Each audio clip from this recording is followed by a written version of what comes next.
Today we are going to learn a new chapter, and the name of this chapter is force. You are well known with the term force. In this lesson, we will learn about the situations in which force is used in our day-to-day life and its scientific aspects. While at school, you will often have to go to headmaster's room, haven't you? There must have been push or pull written on the door. Do you feel any confusion when you see push and pull? Let's examine. Observe the given picture. In this picture, this man is giving a force to his car to move. That means he is pushing the car.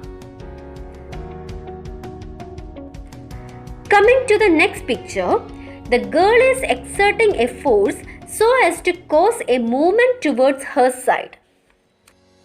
That she is pulling the trolley. Like this, try to find out more examples for push and pull. While writing examples, you will understand that we give a force for push and pull. Let's see some other situations. Kicking a ball, pressing a sponge, and pushing a wall. In all these situations, we are giving a force. What is the result of applying force on these objects? Yes. When a football is kicked, the ball goes the direction in which we applied the force. Similarly, when we push a ball, the ball has a tendency to move. And when the sponge is pressed, its shape is changed. From this, can you explain what is force? Yes, force is that which changes or tends to change the shape, size, volume, state of rest or state of motion of a body. Then, what is the unit of force? Yes, the unit of force is Newton. It is indicated by the letter N. Let's see what are the different types of forces. Muscular force. Man and other living creatures use muscular force to do work. That is, muscular force is the force exerted by the muscles of our body. We use muscular force to do various life activities. Second one, magnetic force. A magnet has the property of attraction and repulsion. This force applied by a magnet is called magnetic force. Third one, electrostatic force. A balloon when rubbed on air can attract small pieces of paper. It is due to electrostatic force. Fourth one, gravitational force.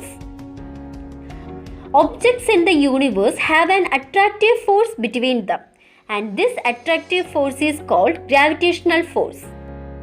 Fifth one, mechanical force. Force in relation to motion is commonly known as mechanical force. And the last one, frictional force. When an object moves over another object, the force which opposes the relative motion of the objects is the frictional force. Now we have learned about different types of forces. Some of it is the force created by our contact, and some of it is caused without our contact. Let's see some examples for that. Drawing water from a well.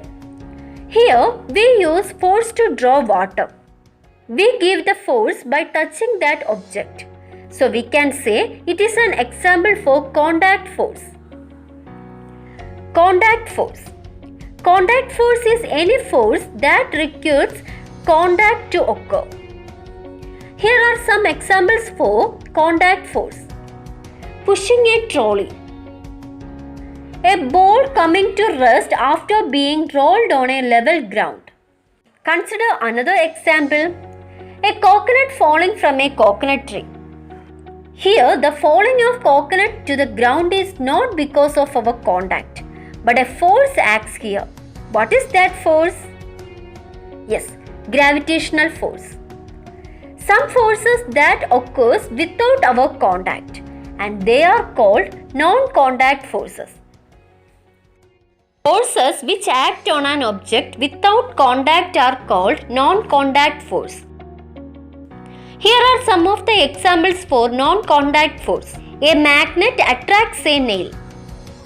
Here we are not touching the nail, but if the two magnets here are opposite pole, then they attract each other.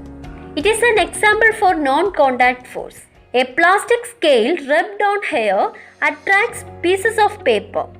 Here, the paper attract the scale is due to electrostatic force. The two objects are not touching, but they attracted because of the electrostatic force acting between them. So, it is an example for non-contact force. Like this, find out more examples for contact force and non-contact force.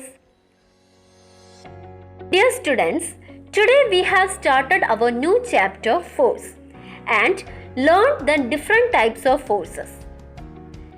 We will discuss more about force in our next class. Thank you.